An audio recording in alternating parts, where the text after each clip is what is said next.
Erте turgan учурда бул 5 нерсени кылыңыз. Эрте менен эрте турган учурда эң биринчи 1 стакан же жарым литр, кетсе 1 литр суу ичиңиз. Мен отурам турганда эле дароо суу ичем. Көп муздак эмес, көп ыстык эмес, жылуу суудан ичиңиз кетишинче.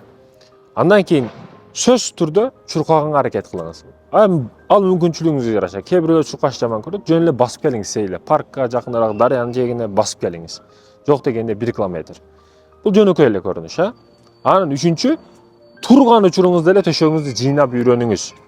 Мүмкүнчүлүктү ошого жараша түзүп коюңуз. Сөзсүз түрдө төшөк жыйнаңыз. Төшөк жыйнады деген башка иштерди да жыйнактуу кыласыз, тыянактуу кыласыз дегени да.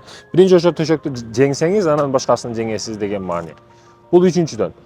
Төртүнчүдөн, мекендешим, эч качан эртең менен багымдатты калтырбаңыз. Багымдатты калтырбаңыз, башка нерсе калбайт.